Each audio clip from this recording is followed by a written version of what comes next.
ایک استاد عدالت کے کٹہرے میں۔ اشفاق احمد کے ساتھ پیش آنے والا نہایت دلچسپ واقعہ جب وہ یونیورسٹی آف روم میں ایز اے لیکچرر اپنی خدمات انجام دے رہے تھے۔ بیرون ملک یہ پیش آنے والا واقعہ ہم آپ کو اشفاق احمد کی زبانی سناتے ہیں ان کی کتاب زاویہ سے۔ جس زمانے میں روم میں لیکچرر تھا، روم یونیورسٹی میں سب سے ینگسٹ پروفیسر تھا۔ یونیورسٹیوں میں چھٹیاں تھیں، گرمیوں کا زمانہ تھا۔ دوپہر کے وقت میں ریڈیو اسٹیشن پر براڈ کاسٹنگ کے لیے جایا کرتا تھا، تو وہاں سے لوٹ کر آ رہا تھا۔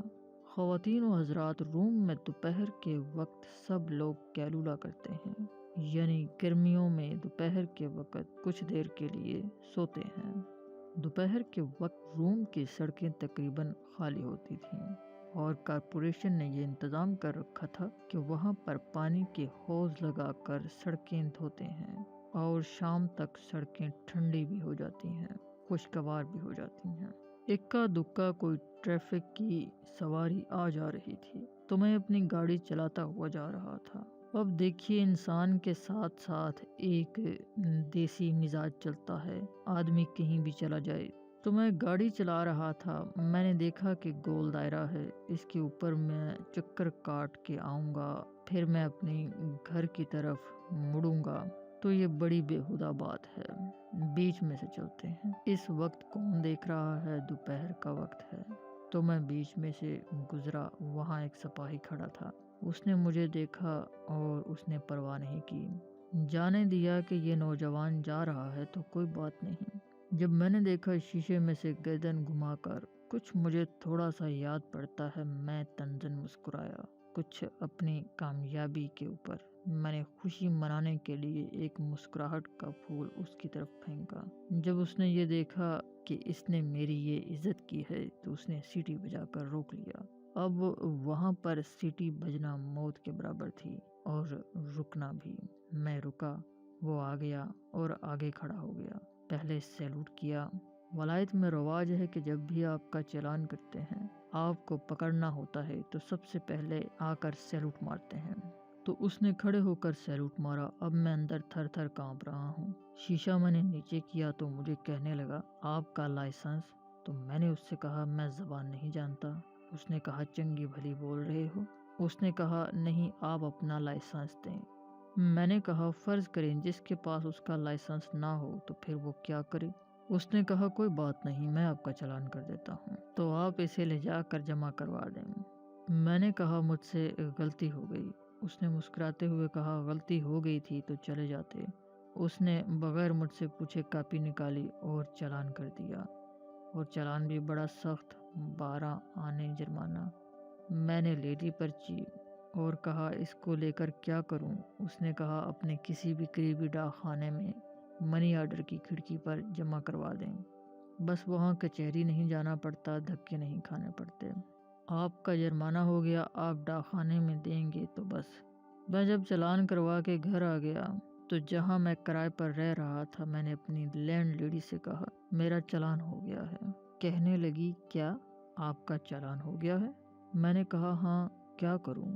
اب ان کو ایسا لگا کہ ہمارے گھر میں جیسے ایک بڑا مجرم رہتا ہے، اور اس نے اپنی بیٹی کو بتایا کہ پروفیسر کا چلان ہو گیا ہے۔ بڈھی مائی تھی وہ، ان کی ایک ساس تھی، اس کو بھی بتایا۔ سارے روتے ہوئے میرے پاس آ گئے۔ میں بڑا ڈرا کہ یا اللہ، یہ کیا؟ کہنے لگے، تو شریف آدمی لگتا تھا، اچھے خاندان کا، اچھے گھر کا لگتا تھا، ہم نے تجھے یہ کرائے پر کمرہ بھی دیا ہوا ہے، لیکن تو ویسا نہیں نکلا۔ خیر، شکر ہے جو گھر خالی کرنے کو تو نہیں کہا۔ جو بڈھی مائی تھی، ان کی ساس، اس نے کہا، ہو تو گیا ہے چلان برخودار، لیکن کسی سے ذکر نہ کرنا، محلے داری کا معاملہ ہے، اگر ان کو پتہ چل گیا کہ اس کا چلان ہو گیا ہے تو بڑی رسوائی ہوگی۔ میں نے کہا، نہیں، میں نہیں پتہ لگنے دوں گا۔ میری لاابالی طبیعت، 26 سال کی عمر تھی، چلان جیب میں ڈالا اور نکل گیا دوستوں سے ملنے۔ اگلے دن جمع کروانا تھا لیکن میں بھول گیا، پھر سارا دن گزر گیا، اس سے اگلے دن مجھے اصولاً جمع کروا دینا چاہیے تھا۔ لیکن جو میں نے کپڑے بدلے تو اس پرانے کوٹ میں رہ گیا۔ شام کے وقت مجھے ایک تار ملا کہ محترمی جناب پروفیسر صاحب، فلاں فلاں مقام پر فلاں چوراہے پر آپ کا چالان کر دیا گیا تھا۔ فلاں سپاہی نے، یہ نمبر ہے آپ کے چالان کا، آپ نے ابھی تک کہیں بھی چالان کے پیسے جمع نہیں کروائے، یہ بڑی حکم عدولی ہے، مہربانی فرما کر اسے جمع کروا دیں، آپ کی بڑی مہربانی ہوگی۔ تقریباً 21 روپے کا تار تھا۔ میں نے سارے لفظ گنے، مجھ سے یہ کوتاہی ہوئی کہ میں پھر بھول گیا اور ان کا پھر ایک تار آ گیا، اگر آپ اب بھی رقم جمع نہیں کروائیں گے تو پھر ہمیں افسوس ہے کہ کورٹ میں پیش کر دینا پڑے گا آپ کو۔ مجھ سے کوتاہی ہوئی، نہیں جا سکا۔ تب مجھے کورٹ سے ایک سمن آ گیا کہ فلاں تاریخ کو عدالت میں پیش ہو جائیں، اور یہ جو آپ نے حکم عدولی کی ہے، قانون توڑا ہے، تو اس کے بارے میں آپ سے پورا انصاف کیا جائے گا۔ ان کی بولی چونکہ رومن لا ہے، وہیں سے چلا ہے، تو بڑی تفصیل کے ساتھ اب میں ڈرا، میری سٹی گم ہو گئی، پریشان ہوا کہ اب میں دیار غیر میں ہوں، کوئی میرا حامی و ناصر مددگار نہیں ہے، میں کس کو اپنا والی بناؤں گا۔ میرا ڈاکٹر تھا، ڈاکٹر بالدی اس کا نام تھا، نوجوان تھا۔ میں نے اس سے کہا مجھے وکیل کر دو۔ اس نے کہا میرا ایک دوست ہے، اس کے پاس چلتے ہیں۔ اس کے پاس گئے، اس نے کہا یہ تھوڑا سا پیچیدہ ہو جائے گا اگر میں گیا عدالت، بہتر یہی ہے پروفیسر صاحب جائیں اور جا کر خود فیس کریں، عدالت کی خدمت میں یہ عرض کریں کہ میں چونکہ اس قانون کو ٹھیک طرح سے نہیں جانتا، میں یہاں پر ایک غیر ملکی ہوں، تو مجھے معافی دی جائے، میں ایسا آئندہ نہیں کروں گا۔ میں نے کہا ٹھیک ہے، چنانچہ میں ڈرتا ڈرتا چلا گیا۔ اگر آپ کو روم جانے کا اتفاق ہو تو پیلس آف جسٹس، وہ رومن زمانے کا بہت بڑا وسیع و عریض ہے، اسے تلاش کرتے کرتے ہم اپنے جج صاحب کے کمرے میں پہنچے تو وہ وہاں تشریف فرما تھے۔ مجھے ترتیب کے ساتھ بلایا گیا تو میں چلا گیا۔ اب بالکل میرے بدن میں روح نہیں ہے اور میں خوف زدہ ہوں، اور کانپنے کی بھی مجھ میں جرت نہیں۔ انہوں نے حکم دیا آپ اس کٹہرے کے اندر کھڑے ہوں۔ اب عدالت نے مجھ سے پوچھا کہ آپ کا چالان ہوا تھا اور آپ کو یہ حکم دیا گیا تھا کہ آپ یہ 12 آنے ڈاک خانے میں جمع کروائیں، کیوں نہیں کروائے؟ میں نے کہا جی مجھ سے کوتاہی ہوئی، مجھے کروانے چاہیے تھے۔ اس نے کہا کتنا وقت عملے کا ضائع ہوا، کتنا پولیس کا ہوا، اب کتنا جسٹس کا، عدالت کا وقت ضائع ہو رہا ہے، اور آپ کو اس بات کا احساس ہونا چاہیے تھا، ہم اس کے بارے میں آپ کو کڑی سزا دیں گے۔ میں نے کہا میں یہاں پر ایک فارنر ہوں، پردیسی ہوں، جیسا ہمارا بہانہ ہوتا ہے، میں کچھ زیادہ آداب نہیں سمجھتا، قانون سے میں واقف نہیں ہوں، تو میرے پر مہربانی فرمائیں۔ انہوں نے کہا آپ زبان تو ٹھیک ٹھاک بولتے ہیں، وضاحت کریں آپ کیا کرتے ہیں؟ تو میں چپ کر کے کھڑا رہا۔ پھر انہوں نے پوچھا کہ عدالت آپ سے پوچھتی ہے کہ آپ کون ہیں اور آپ کا پیشہ کیا ہے؟ میں نے کہا میں ایک ٹیچر ہوں، پروفیسر ہوں، روم یونیورسٹی میں۔ تو وہ جج صاحب کرسی کو سائیڈ پر کر کے کھڑا ہو گیا اور اس نے اعلان کیا "The teacher in the court، The teacher in the court"، جیسے اعلان کیا جاتا ہے، اور وہ سارے اٹھ کر کھڑے ہو گئے، منشی، تھانے دار، عملدار، جتنے بھی تھے، اور اس نے حکم دیا "Chair should be brought for the teacher، A teacher has come to the court"۔ اب وہ کٹہرا چھوٹا سا، میں اس کو پکڑ کر کھڑا ہوا، وہ کرسی لے آئے، حکم ہوا کہ تو ٹیچر ہے، کھڑا نہیں رہ سکتا۔ تو پھر اس نے ایک بانی پڑھنی شروع کی۔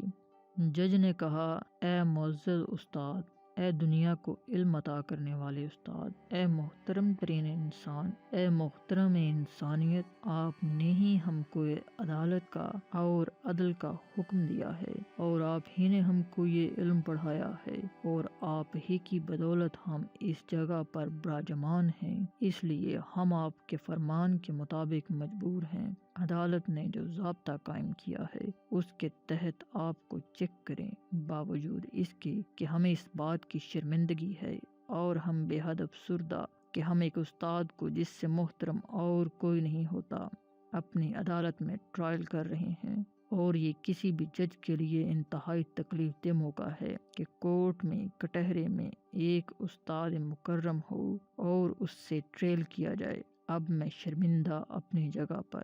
یا اللہ، یہ کیا شروع ہو رہا ہے؟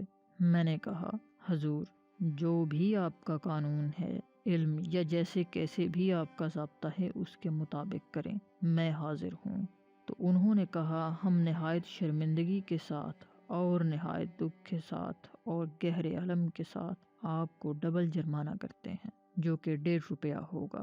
اب جب میں اٹھ کر اس کرسی میں سے، اس کٹہرے میں سے نکل کر شرمندہ باہر نکلنے کی کوشش کر رہا تھا، وہ جو جج، اس کا عملہ تھا، اس کے منشی تھے، وہ سارے جناب میرے پیچھے پیچھے یہ کہتے ہوئے "A teacher in the court، A teacher in the court" کہتے جا رہے ہیں اور میرے پیچھے آ رہے ہیں کہ ہم احترام فائقہ کے ساتھ آپ کو رخصت کرتے ہیں۔ میں کہوں میری جان چھوڑیں، یہ باہر نکل کر میرے ساتھ کیا کریں گے؟ آگے تک میری موٹر تک مجھے چھوڑ کر آئے، جب تک میں وہاں سے سٹارٹ نہیں ہو گیا وہ عملہ وہاں پر ایسے ہی کھڑا تھا۔